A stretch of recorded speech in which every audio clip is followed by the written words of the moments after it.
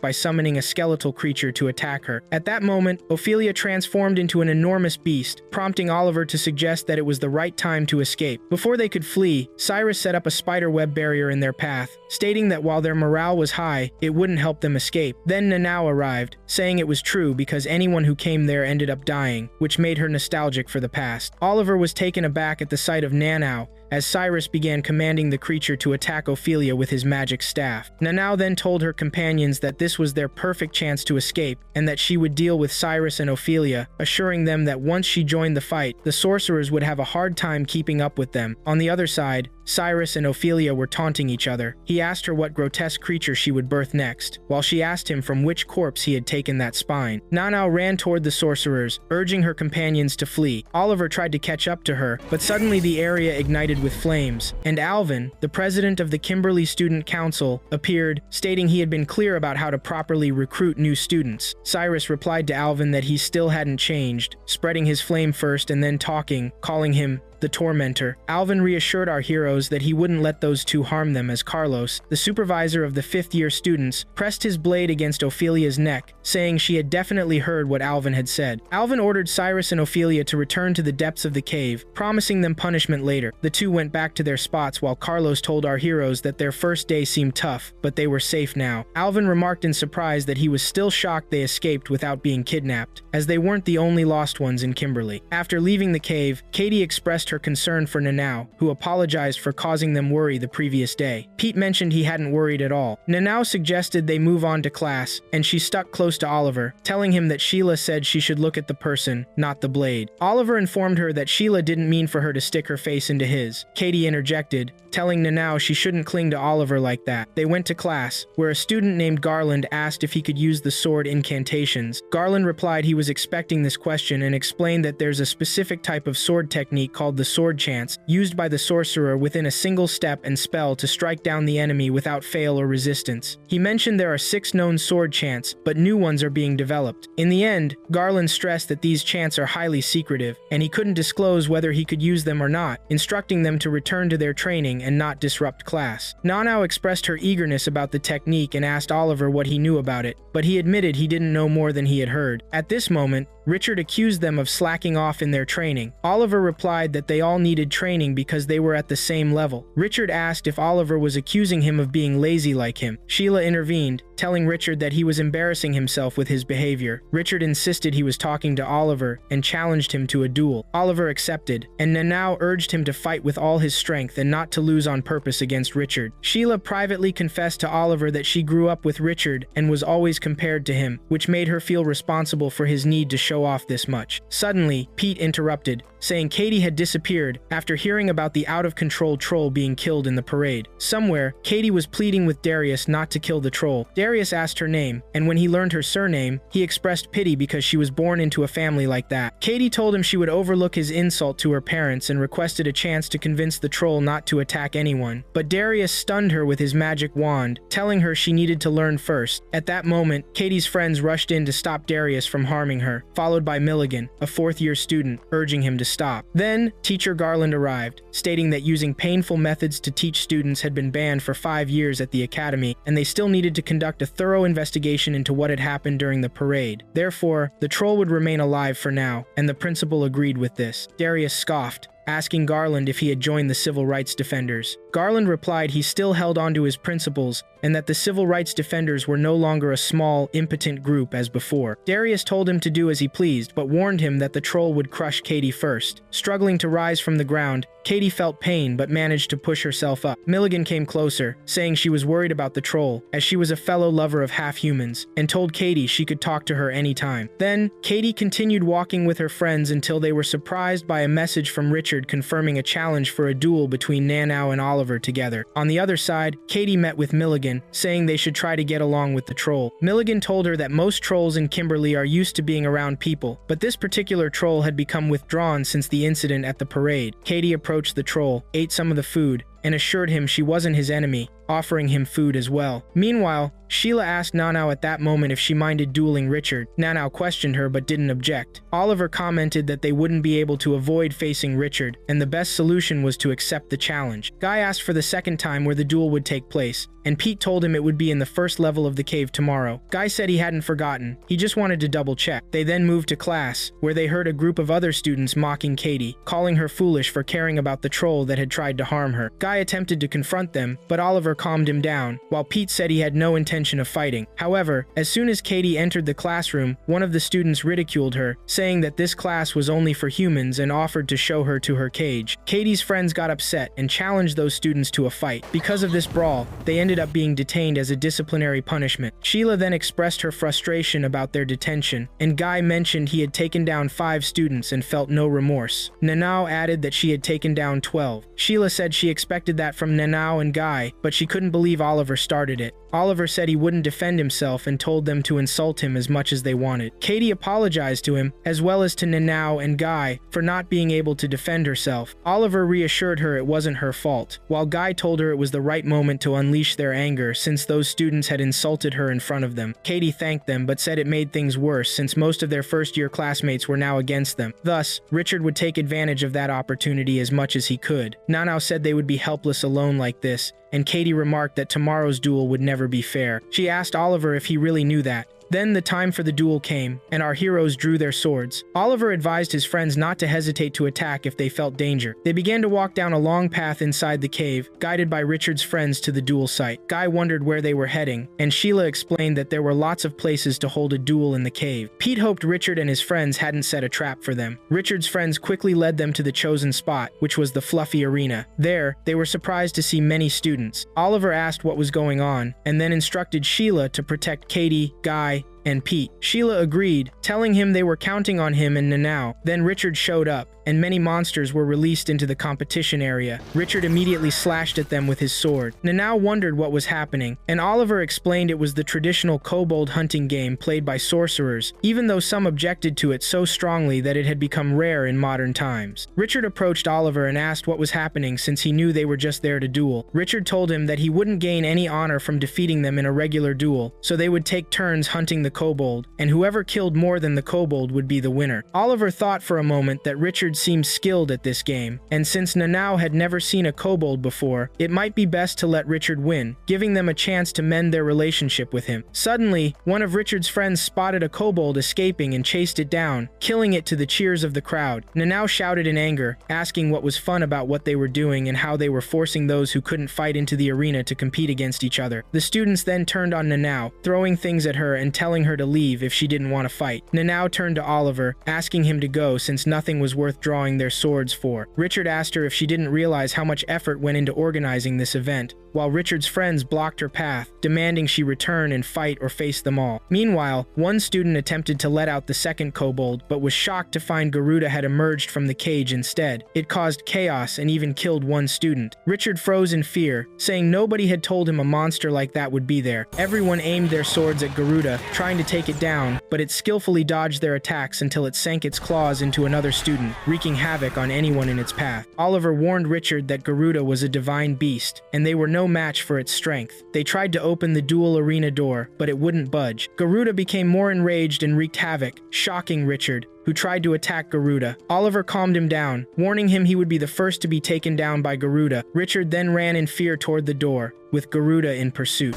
However, Nanao blocked Garuda's path with her sword, declaring that he was her opponent, and he had to face her. Garuda retreated, and Nanao advanced directly toward it with her sword. Guy suggested they help her, but Sheila told him that going to her would just hinder her. Guy asked if they were just going to watch, and Sheila reminded them she had promised to protect Oliver. Meanwhile, Nanao continued attacking Garuda, until Garuda flew up and then dove down fast, crashing into Nanao and her sword. Oliver charged at Garuda, trying to slice it with his sword, but Garuda clawed him. Nanao got close to Garuda and parried its claw with her sword, while Oliver ducked out momentarily to tend to his injury. Richard asked Oliver how he was still fighting while he and Nanao were terrified. Oliver replied that he didn't think Nanao was scared at all because she was a real fighter, and he needed to help her or the fighter would die before learning how to act like a regular person. Oliver returned to the battlefield where Nanao was still battling Garuda, telling her he would create an opening for her to take and kill Garuda. They both charged swiftly towards Garuda, and Oliver managed to hit it. Just as Nanao was about to strike, they were startled to see that Garuda had healed. Oliver halted in front of it to distract it, and Richard jumped in to help them fight. Then, Nanao quickly jumped onto Garuda's body and beheaded it in front of everyone's astonishment. Oliver thanked Richard for his help. Nanao understood that the wins had been because of him, thanking him for saving them. He told them he was a descendant of the Andrews family and no one matched his mastery of wind techniques. Oliver reassured him that everything was fine now. Richard confessed that he was ready to risk his life as a sorcerer, but he feared losing the duel and embarrassing the entire Andrews clan. He was astonished at how they managed to fight such a strong foe. Nanao replied that a samurai doesn't choose the enemy he fights. Once the battle begins, he just has to trust that he will triumph. Then Oliver extended his hand to Richard, saying it was enough that he stood firm in battle while most students fled. He assured him he would never forget that bravery. At that moment, Sheila and the rest of the friends came to check on Nanao and Oliver. Sheila noticed that Nanao was injured, and Richard told her that she could use healing magic to tend to Nanao. Sheila thanked him, saying it had been a while since she saw how great he was. The events continued as Oliver went to talk to Karsti, expressing his embarrassment about what happened in the Flavius Amphitheater. Karsti reassured him not to worry, confirming that no one expected the Garuda to enter the duel arena. Oliver replied that it was Kimberly, and no one could dodge the danger she posed. Karsti explained that this was why she wanted to protect him, as her protection was the only way to enable him to act when the moment was right. He agreed with her. Meanwhile, Katie was holding a plate of food,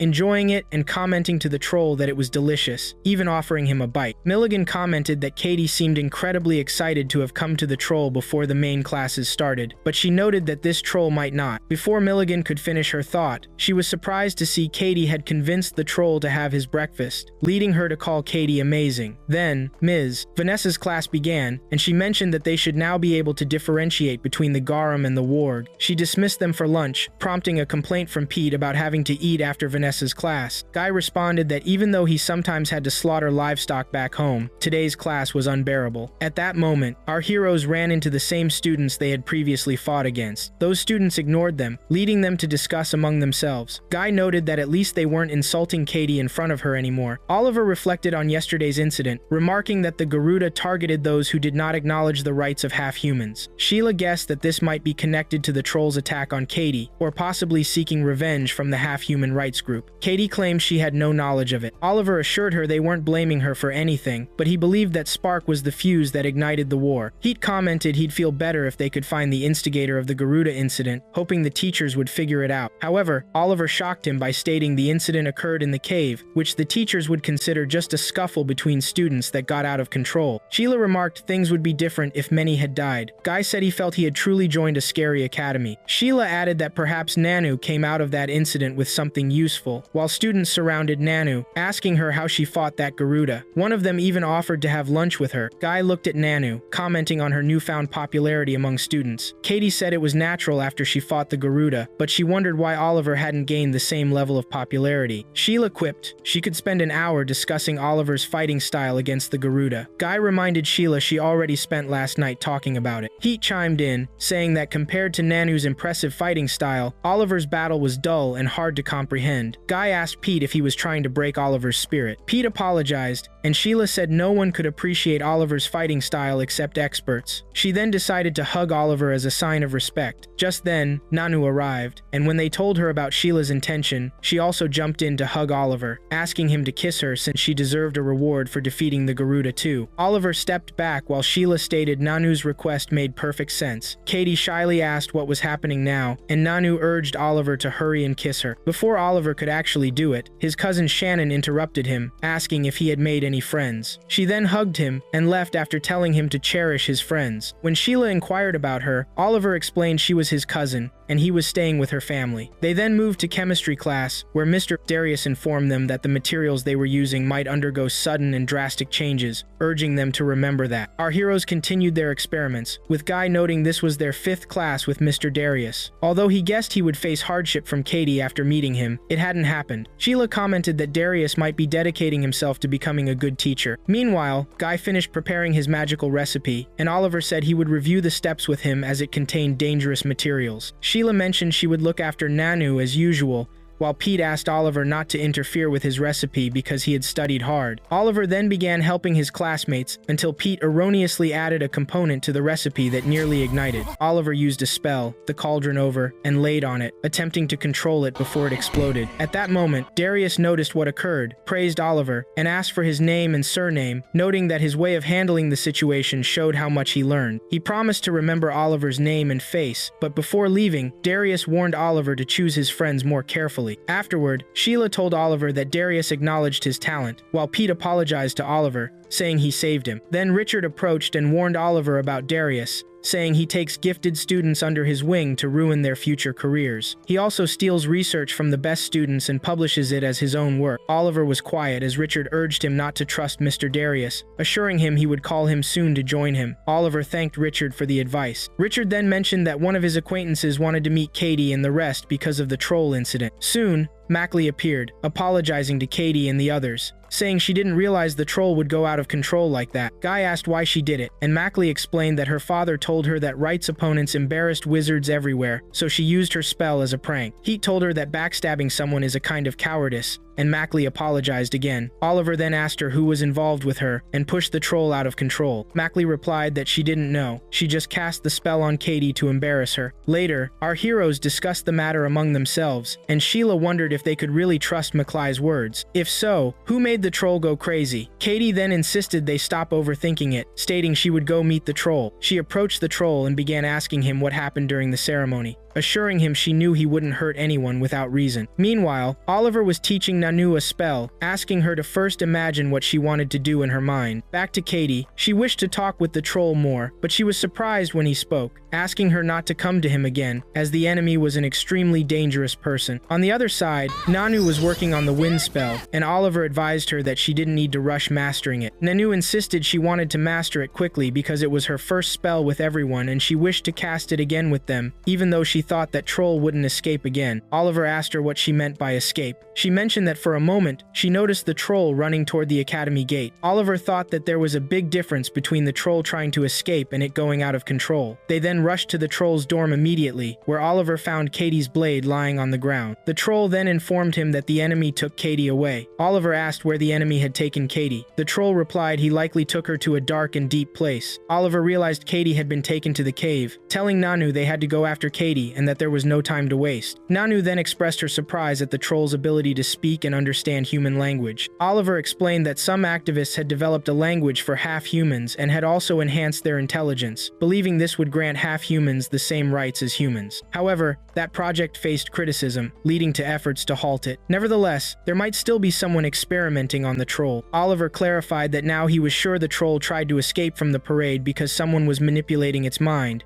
Someone who knew the Troll's biology perfectly. They stopped somewhere in the cave, where Oliver stated that it was dangerous to delve further, but if they could contact Alvin. Before Oliver could finish his thought, they were startled by what seemed like an explosion, as Milligan appeared and told Oliver that contacting Alvin would cause her trouble, and she wasn't in the mood for that. Oliver raised his eyes in shock at Milligan's presence, while she welcomed him and Nanao, saying they were now in her personal lab. She expressed her annoyance at them for defeating the Garuda, which she had taken a year to make her subordinate, but whom they killed instead. Oliver glanced a bit further ahead and found Katie lying down, prompting him to ask Milligan what she had done to her. Milligan replied that she hadn't done anything to her yet. She brought Katie because she awakened the Troll's ability to speak. Milligan further explained that she had been experimenting on the Troll for a long time, but he always refused to talk to her. Then Milligan summoned her magical tools, saying she would perform a check on Katie's brain because she was curious to know how Katie awakened the Troll's ability to talk. She then asked Oliver to leave Katie to her since she had plenty of experience and would return her after having a look at her brain. At that moment, Nanao rushed at Milligan with her sword, declaring there was no use in talking, but Milligan cast a petrification spell on Nanao, freezing her in place. Oliver quickly removed that spell, and in that moment, Milligan stated that she had received the basilisk as a gift from her father for protection, explaining that it had killed 5 of her siblings before settling inside her. She introduced herself again, explaining that she was a rights activist specializing in the biology of half-humans, and was nicknamed Milligan, the Eye of the Serpent, because of that basilisk. Milligan's eyes glowed with determination for the attack, prompting Oliver to instruct Nanao not to look into Milligan's eyes. The two charged at Milligan with their swords, but she managed to fend off their attack. Oliver quickly ducked for cover to protect himself from Milligan's counterstrike, while Nanao rushed fiercely toward Milligan, undeterred by her defense. Both displayed their sword skills, with Milligan admiring Nanao's speed and finesse, wondering if the rumors about her were true, noting that Nanao had extraordinary agility. In the meantime, as Nanao listened to Milligan, she was caught off guard by a trap that nearly caused her to stumble and fall. Luckily, Oliver intervened just in time, saving her from a nasty fall. Milligan remarked that Oliver only intervenes when Nanao lets her guard down. Using a defensive wall to conceal his attack, Oliver dashed toward Milligan, but she quickly repelled him, describing it as a cheap trick. Nanao then attacked once again, to which Milligan exclaimed how persistent her opponent was, confessing that she found it challenging to duel Nanao directly. As a result, she decided to resort to magic. Milligan cast a spell, unleashing a massive light in the area, followed by a powerful explosion. In response, Oliver cast his own spell, prompting Milligan to question why he didn't just throw a straightforward spell at her. At that moment, Nanao charged toward Milligan for the attack, but Milligan suddenly weakened the ground beneath her. Just as Milligan was about to incinerate Nanao, she was astonished to find that Nanao sensed the origin of the spell and redirected it with her katana. Milligan was stunned and drew her sword,